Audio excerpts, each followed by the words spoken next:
What am I saying again? This is MPW. MPW. The podcast. With your host, Xylo Aria. Cool. A podcast about music production for the everyday musician, where we learn from experienced studio engineers and each other.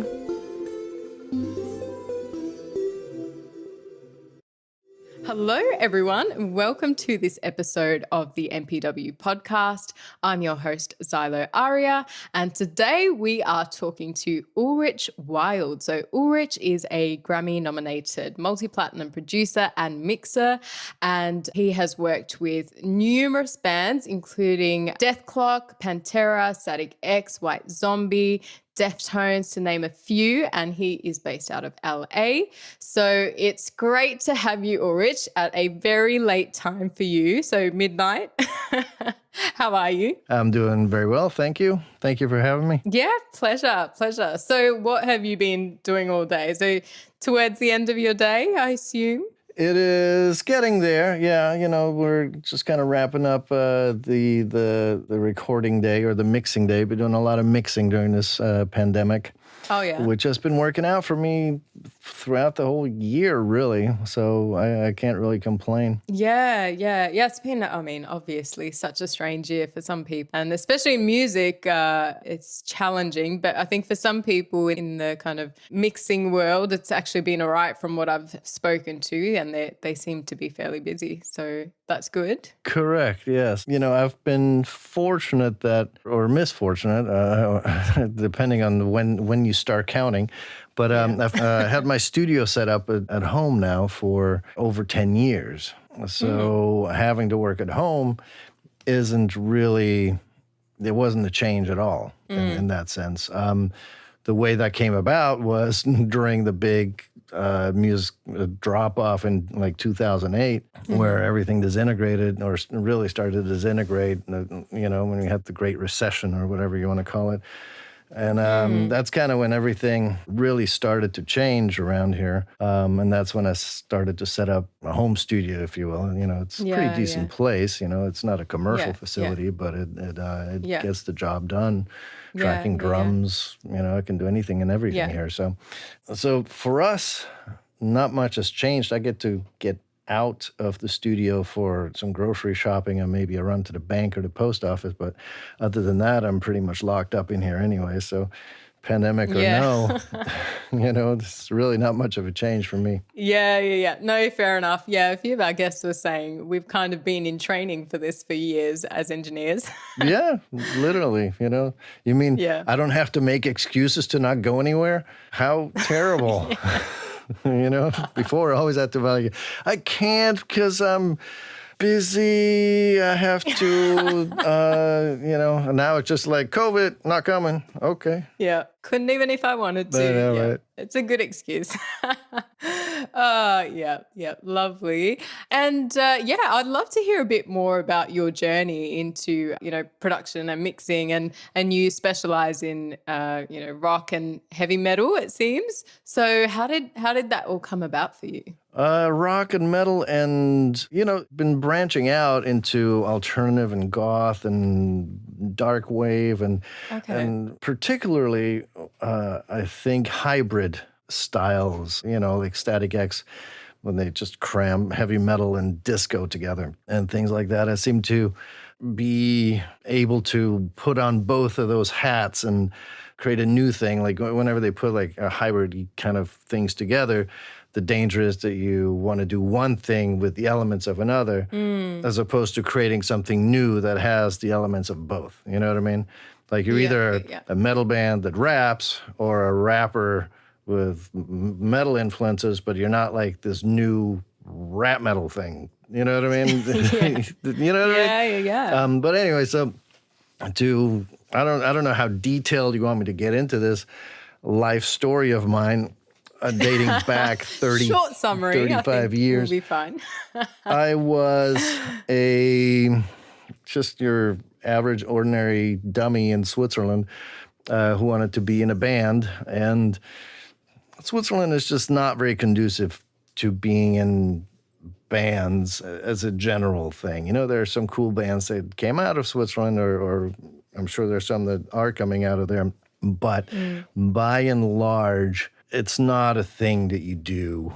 It's just not, I don't know, the landscape's just not, I think people are having it too good in Switzerland, too great rock and roll. Fair enough. And so I just ended up going to, right after high school, I just went to San Francisco to study English, to bridge the time between finishing high school and supposedly joining the Swiss Army, which is mandatory.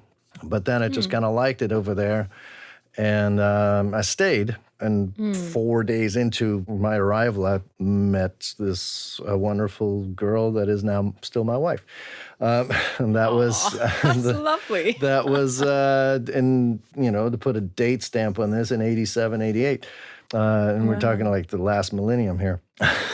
So one thing kind of leads to another, and I realized I'm not really the musician performing type. And I ended up with a stint at a studio called Alpha and Omega in San Francisco as an internship during my time as a student in a recording school. Stayed there for a bit, kind of realized that needed to go to LA, and ended up going to LA and was broke, with a broke down car and no money and no job. And that was my moving to LA story, living with heroin addicts unbeknownst to me. And finally ended up getting a job at One-on-One Studios right as they were making the Black album, the Metallica Black album. So I started running there, moved my way up to assistant engineering again, and then ultimately met Terry Date on one of the sessions and ended up harassing him for a long time until he finally caved in and gave me a job. And I was stuck with him for about 5 years or so making records. And that's I learned a lot with working with the Pantera, White Zombie, Deftones, Prong, and those kind of albums. That's where I was able to hone my skills, and then moved on to finally became like the low rent alternative, and have picked up anything that Terry Date couldn't do, or they didn't have the budgets to hire him, and I got like sloppy seconds and stuff, which is how I ended up with Static X and bands like that, and started to forge my own path here, just kind of do that. Yeah, so that's kind of like the short version of it. There was a lot of time spent looking for jobs.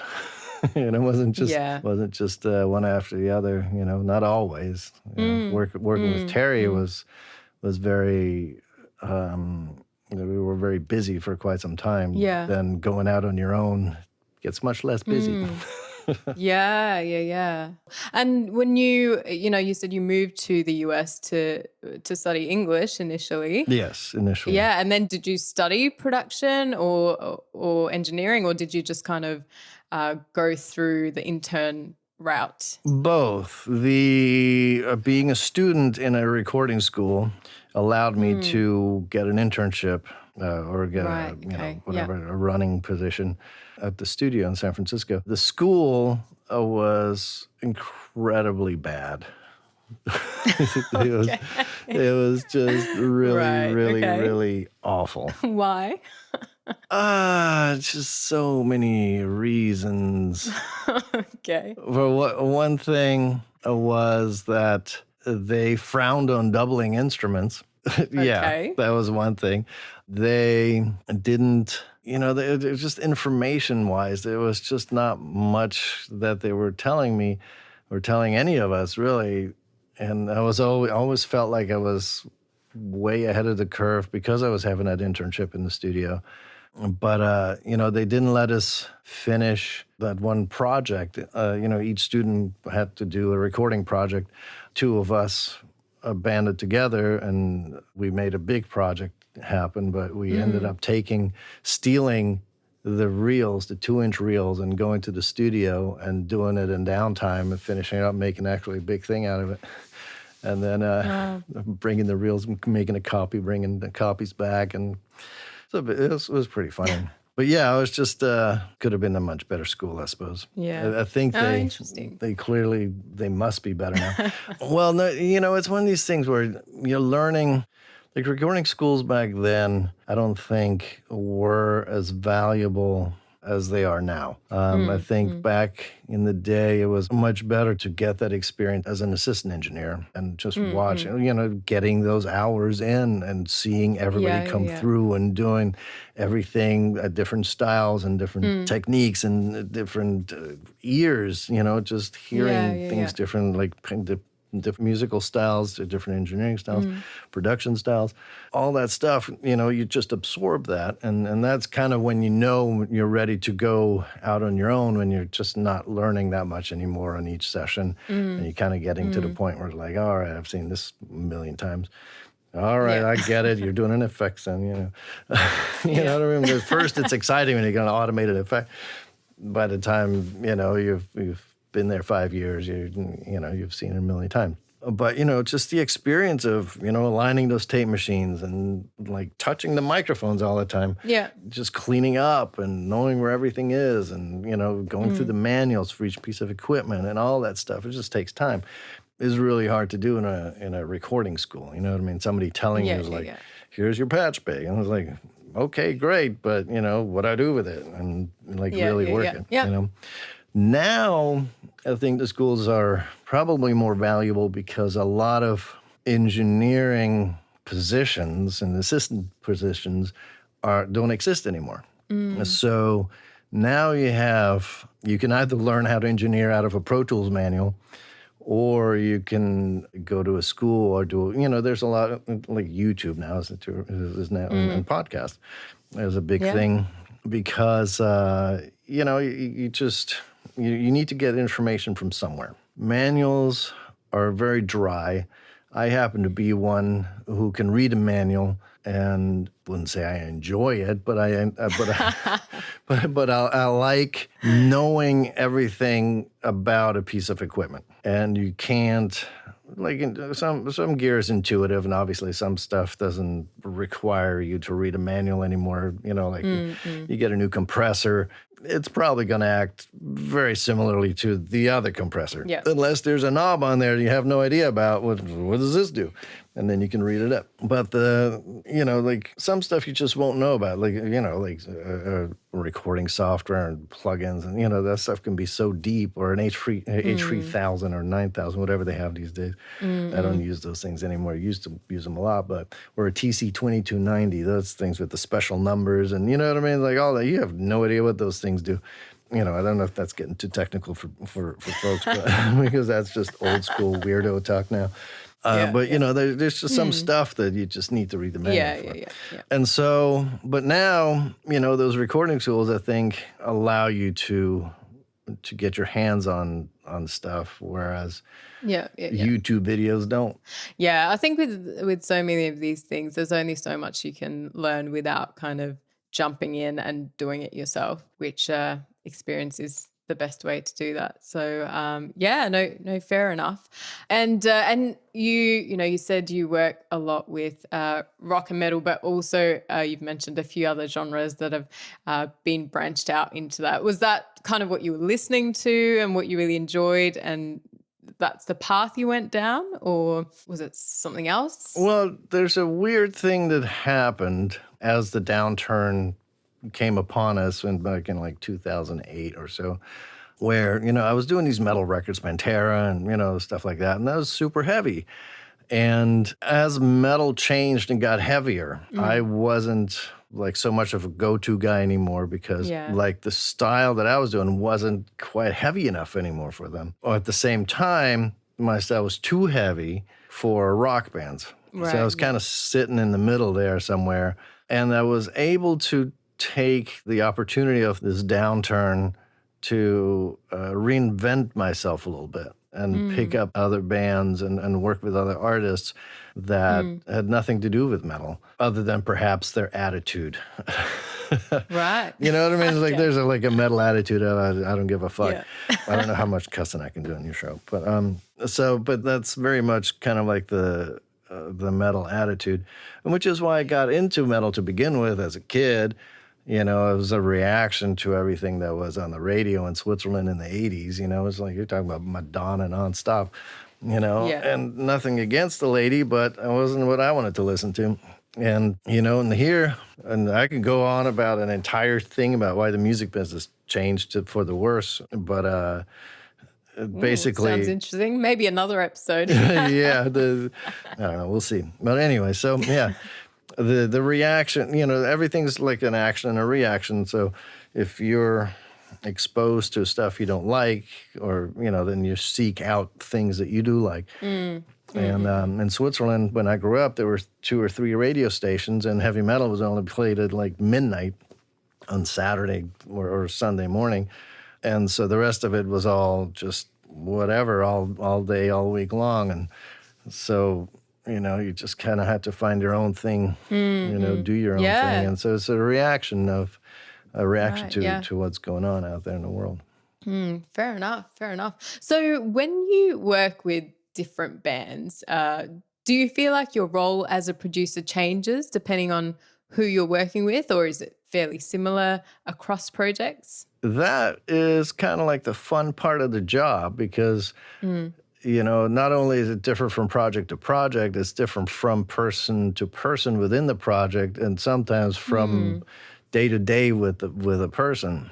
And, it's kind of your job. Like some bands or some artists, they need a lot of guidance and a lot of, perhaps they're insecure about certain things and they need to have their hands held.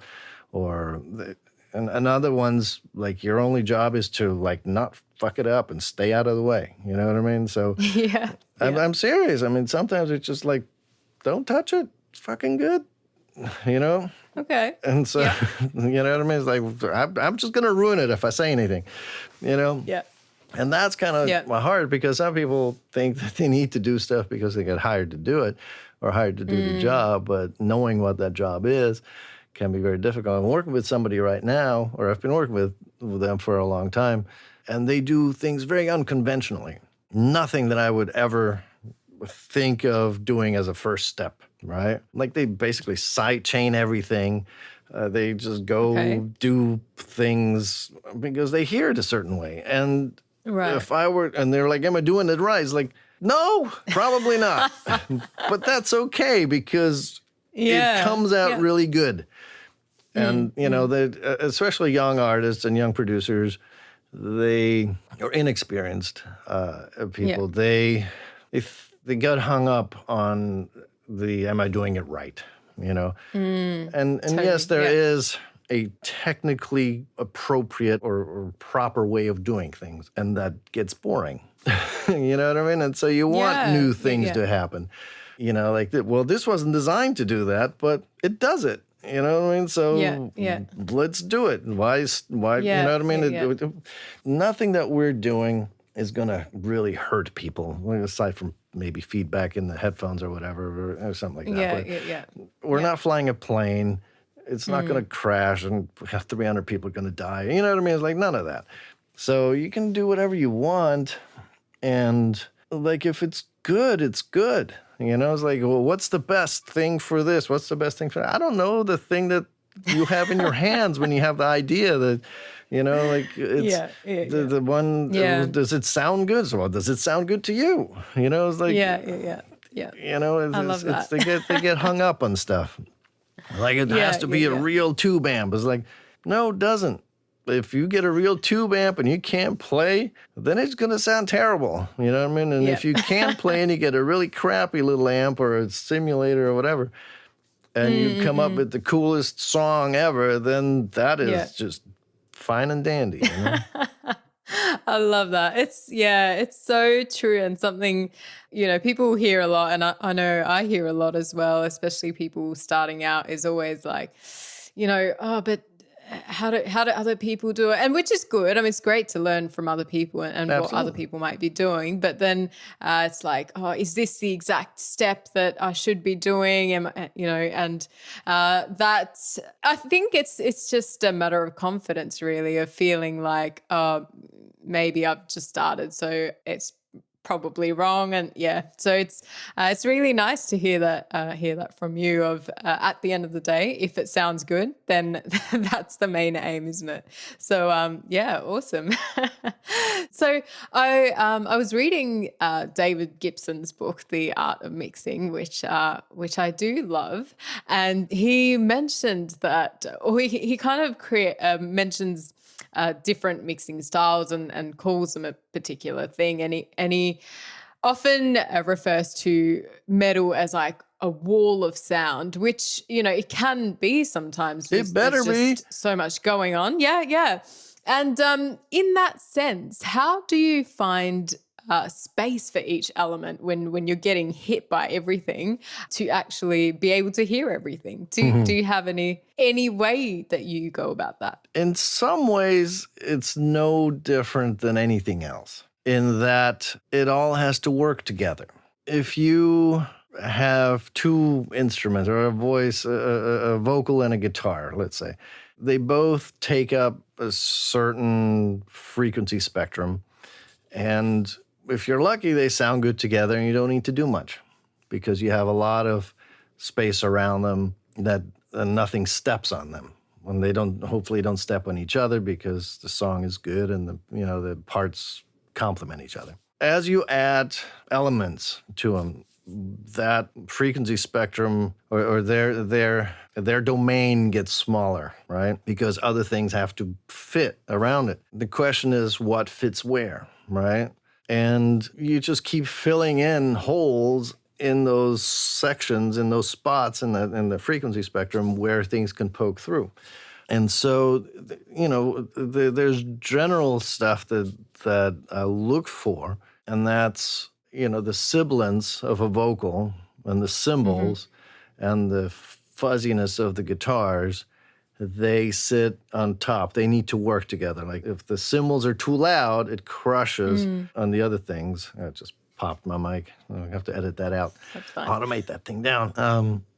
And so the same thing holds true for the low end. The bottom of the kicks, the bass, and the low end of the guitars, they sit down at the bottom. And the snare and the crunch and the vocals sit in the middle. And those are kind of like the three layers. Obviously there's stuff in between, but those are the three big ones. All those elements, they basically have to work together within that layer. So if you have a vocal that has, is dominant in a certain frequency spectrum, you just kind of carve that out of the guitars a little bit. So the snare and the vocals can sit there and the guitars sit a little bit above and below. And you just kind of keep filling in to fill in those holes and those, make space by creating holes for other things to sit in. But that's about it.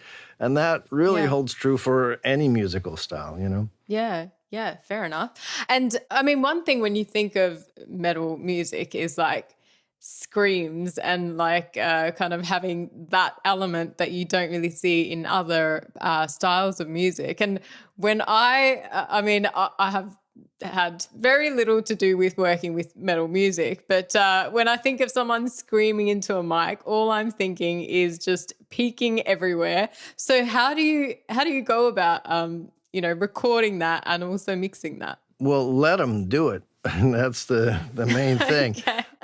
Yeah. When you record into a digital box, you don't want to crunch into the red numbers, into the red, because that gives you bad digital distortion. But any kind of screaming and distortion and anything that happens in the analog world before it hits that analog to digital converter is all fair game. Again, if it sounds good, it is good. Maybe you like that digital distortion, and guess what? Yeah. Then it's good. Then it's okay if you like it. If you don't like it, then you got to back up to fix that. But, again, it just turns into kind of an instrument at that point. Think of it like the distorted guitar. It just needs to find that space where it sits and complements the song. It's much more important to have that scream be relevant in the music than it is to find space for it. You just always slap it on top of it if you need to. You know what I mean? Like you can do that. Or fade it down into it so it disappears. Yeah. Again, it depends on what the song wants, what the mix wants. Always have to let that kind of guide you in what you're doing, you know? But it's really just the vocal, you know? The more important part is, does the person screaming know how to scream properly so they don't, A, hurt themselves, and B, so it does sound good and they can repeat it and, don't wear themselves, don't kill themselves off during a tour, you know? That's really more important. Everything's just EQ and compression. I mean, that's the short answer of it. Like EQ and compress. Really? Oh, yeah, that's it. You don't have a lot of room for a lot of effects because of that wall of sound. So that really we use sparingly, and a little bit on snare, maybe some delays and some vocals, but and maybe if there's, some phonic stuff, get some, some reverb and some delays and that. But, oftentimes there's just not a lot of room for effects because it just cloudies it up and, leave stuff kind of bare bones, kind of dry. Right. Oh, interesting, actually. I didn't really think about, until you just mentioned it, the role of effects or the lack of effects in that kind of style of music, but it makes so much sense. There's probably not room for it. Yeah, it's much different, in like R&B. Like I assisted a lot of R&B sessions when I was working at the Larrabee Studios back in a long time ago. They each instrument, especially back then, synthetic instruments were, I don't want to say lifeless, but they needed a little extra kick. And so they used a lot of effects to just liven things up a little bit. And they had the room to do it because there was only like an organ and a drum beat and, maybe a synth pad that came in. So there's a lot more space to do that sort of thing, and the reverbs could really be heard. But, we don't have that luxury with a complete assault on the senses. Yeah. And I feel like effects are a way to really get creative and do something, really crazy or strange. How, is there an equivalent in the style of music that you work with, since effects isn't really something you use much? We use some, obviously, but it happens oftentimes in the recording, like whammy pedals and other kind of pedals that the guitar sounds are created with, and flangers and phasers and things like that. We do use them, and that's more in the metal world. And we try. The nice thing is that when we do use some extra bit somewhere, it really kind of stands out and becomes kind of like a special moment within the songs, as opposed to a part that's based kind of purely on effects, Yeah, fair enough. Yeah. It sounds like, from everything that you've mentioned, there's so many different elements to being a producer, not just the kind of production and recording, and even helping the artist with their sound and how they're using their voice and things like that. And something that I hear a lot, which you did mention a little bit, is that it's also a bit of a psychological job of working out what do the artists need and what do they need you to not be as a producer. How has that come into your role, or the psychology part of being a producer? It's the largest part of it, really. A lot of, I produce and engineer the projects that I work on, so it kind of becomes like one nebulous area.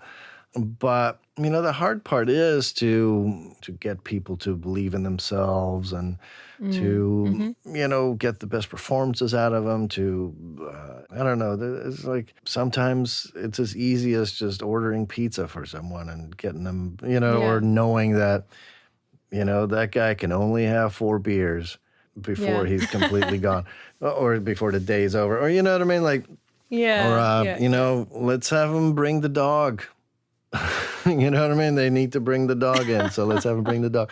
Or like, I'll watch the kid while he's doing, you know what I mean? Just like whatever. It could be simple things like that. And then other times it's like helping rewriting lyrics, and, when they get stuck on something, or, you know, helping them find a new melody or whatever, you know. So it changes every day, minute by minute almost sometimes. That's the exciting part, really, you know, that you never know how the day's going to go, you know, and you learn stuff because of it. It's not like, you know, my job is never boring because I learn as much on my job every day as anybody else, you know? It's like I don't have all the answers on how to make a great record. Like tomorrow I'll run into something and go like, well, look at that. I learned something else. You know, or, you know, I guess all the tricks I know or I've learned thus far did not prepare me for the excitement of today. You know, so all that stuff can totally happen. Oh yeah, totally. But that seems like such a difficult thing to improve your skills in, other than experience. You know, like knowing what a band member needs. Do you have any tips on building those skills other than experience? Listening. It's such a huge thing. Is just listening. And learning. If you're talking, you're not listening. So that I mean, that's probably life advice, you know, in general. If you have people in the room that you respect and you listen to them, you can learn something. You know what I mean? Or even if you don't respect, you can still learn something. But yeah, I mean, that's the thing. If you know, that was kind of drilled into me by my first mentor at Alpha and Omega Studios up in San Francisco. Like on day one, she pulled me aside and it's like, shut up and learn. Just, you know, if you're talking, you're not learning anything. So like you don't know anything and you won't learn anything if you talk. And the other thing she said, make yourself valuable to the studio. Like if you're valuable, you'll get somewhere. If you're not, then that's the end for you. Yeah. And wow. You know, I still remember that. I mean, that was 1988. Yeah. I mean, sounds like very good advice. And it's surprising actually that you had a female mentor at that time, because I wouldn't have thought you see that much. No, there weren't many then, and I haven't encountered many since, really. I mean, it's not in all fairness, I've been locked in my own studio for the last 10 years. I've been around people, but I do know that, you know, the music production world is not very balanced as far as male-female is concerned. So, but yeah, she was really great. Amaria Scott was her name, and I learned a lot from her. Very nice, very nice. So what would you say has been your greatest challenge in your career so far? Tomorrow. Anything that's going to happen tomorrow will be my greatest challenge. Well, but it's kind of true. It also isn't. Yeah. The biggest challenge was going from assistant engineer. I don't know if that was the biggest challenge, but it was a big challenge. Going from assistant engineer in a studio as as an employee, tell them, particularly Jamie Romero at the time at Larrabee, it's like, I'm going out on my own. Don't call me anymore, which is frightening, you know? And I didn't say don't call me anymore. I did say call everybody else first, and if you're in a bind, then call me and I'll do it. But make sure everybody else is working first, because I'm trying to go out on my own. And, you know, that was just taking that chance on yourself, you know? That was totally rough. And then similarly, going from engineering to producing, less so, because going independent from being an employee to, you know, that was going to into engineering and producing at the same time. I was still taking engineering gigs, especially with Terry Date. But then after that, I decided not to engineer for other people anymore. Probably a dumb idea in retrospect, but here we are. You know, what are you going to do? Okay. Yeah. No, fair enough. Yeah, that hasn't been the only time I've heard that, actually, on the podcast, of when people decide to take that freelancer leap, it's just such a scary thing. And I think anytime you go from certainty to uncertainty of any sort, it's a tough thing. But I think those are the times where you also have the most growth or something to come out of that when you put yourself in those situations. So that's awesome. Sink or And swim. something I'm sure. Yeah, that's it. That's it. Sink or swim. Yeah. So what would you say is your biggest piece of advice for someone starting out their career in music? I'm speaking directly to you. You have no, not to you, but to the listener. You have no excuse not to get started. You need nothing right now to make great music. You know, Billie Eilish is proof. I mean, you know, like they made that record at home in a bedroom. And so many records are made in a bedroom and they come to a mixer to be polished. And granted, you don't have the skills to make a record the same way that somebody else has been doing it for 10, 20, 30 years, or even 2 or 3 years. But it doesn't mean that you can't get started, because if you don't start, you'll certainly never get there. And if you do start, you just might surprise yourself. But the important thing is to not get hung up on stuff. You know, you just need to, throw caution to the wind and just go for it. And there are like all the equipment that you can buy for for very little money. You can buy equipment good enough to make a professional recording. You won't make a professional recording because it's your first one. But it might still be your professional recording. You know what I mean? You just don't know. Like, you just got to do it. You just have to do it. If you don't do it, it won't happen. Oh, that is the best advice.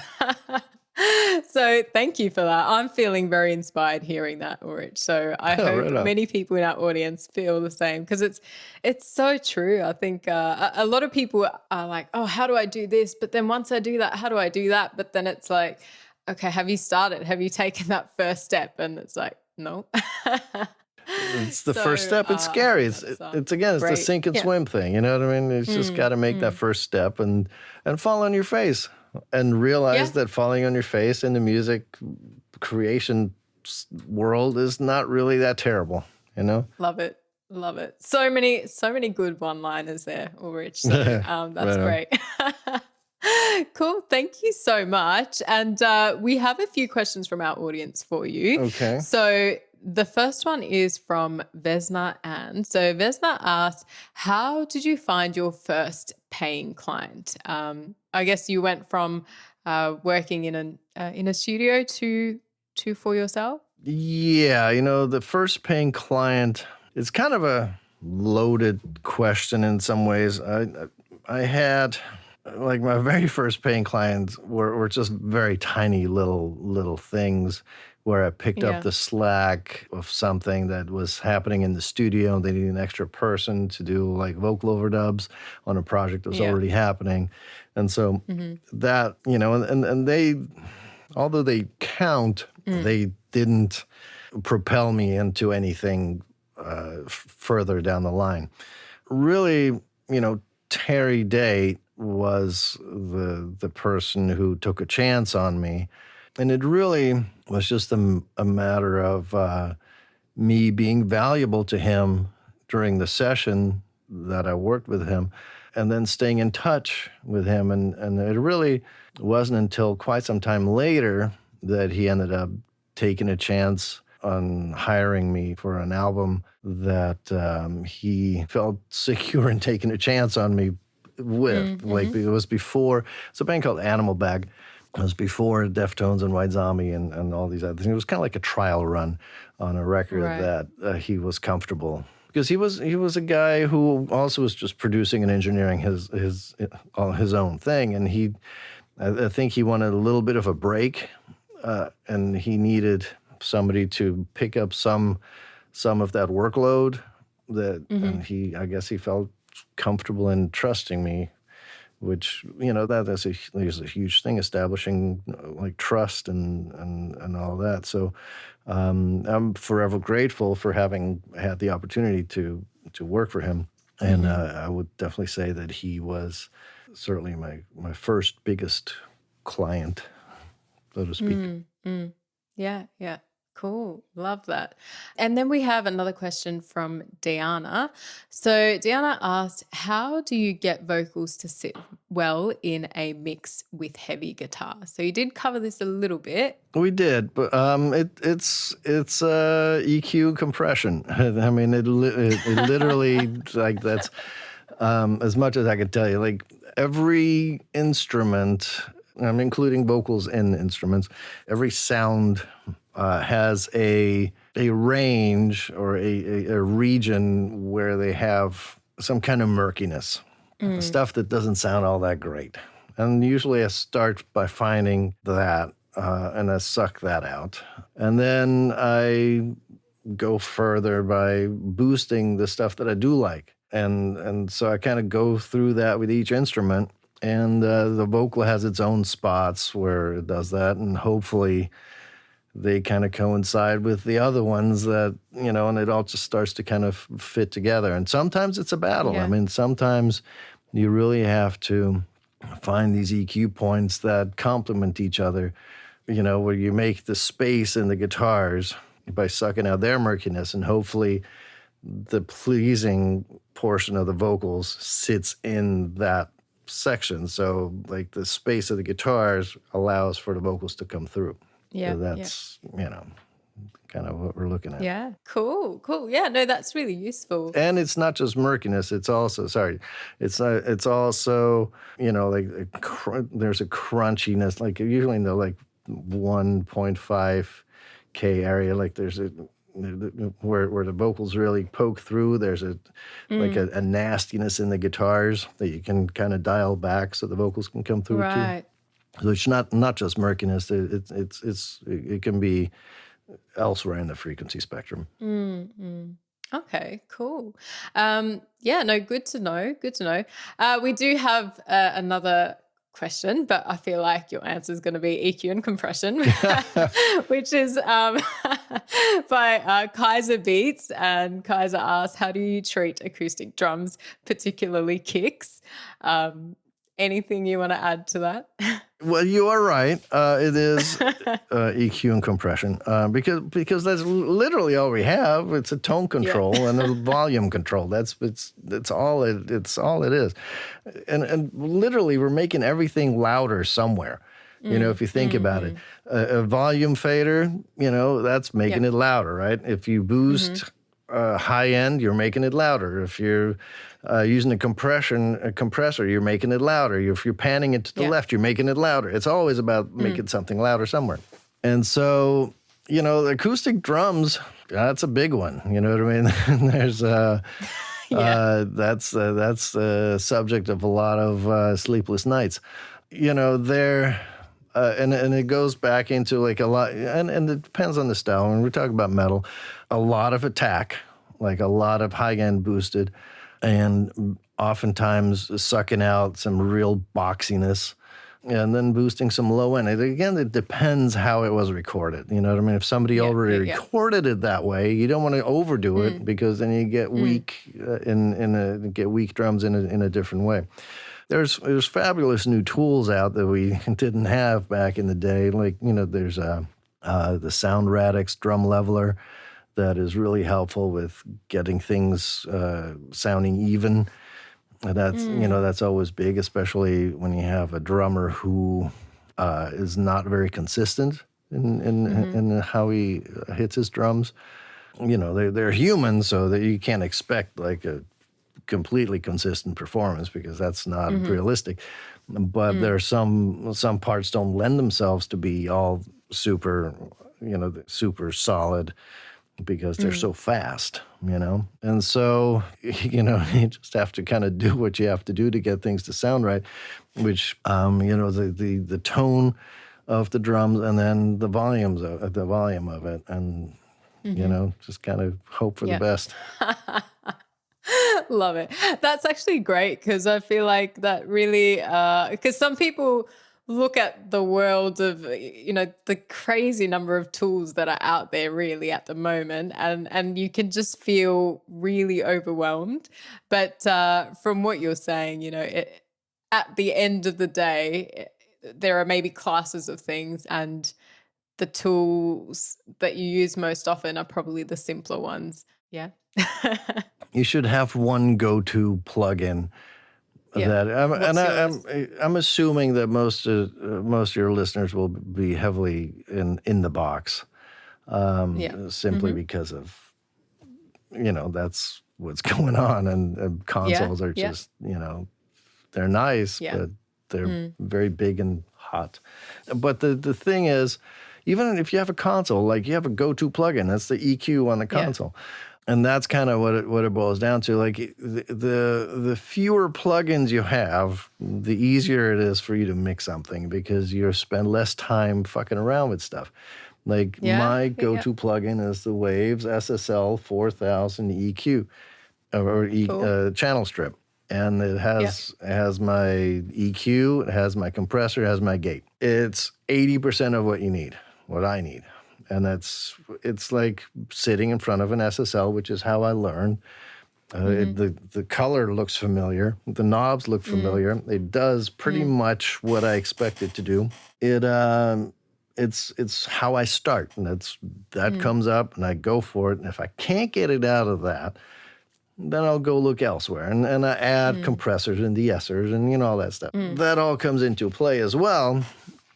And I have to admit, I have, an obscene number of de-essers, but it's the sibilance is so different from vocalist to vocalist that I do have a large number of de-essers. Oh, yeah. Because it just feels like it needs to be that way. And I use several de-essers on one channel sometimes, or on one track, just to hit different spots. Again, oftentimes it's like you got to do what you got to do to make it happen. I love that. And I here love we that. are And, talking from drums going to vocals. Yeah. But you know what is actually important to realize, that we are mixing and they affect each other. Because if you change the vocal sound or the guitar sound, then it affects how the drums are being perceived, and you may have to change that. So it is actually very, very valid. I can't set up my drums and then work on the guitars and somehow or another expect that to work without me going back and keep reworking things. I'm always kind of liken it to like an eagle circling its prey, and just kind of like kind of honing it all together and like massaging it. And I don't know, it never like I keep going, working in each one of the elements all the time. It's not like a set and forget kind of thing. Yeah. Cool. That's great. All right. Well, we have gotten through quite a bit on a lot of different topics, Ulrich. So thank you so much for a lot of your tips and all your wisdom. So that was really useful. Thank you. You're welcome.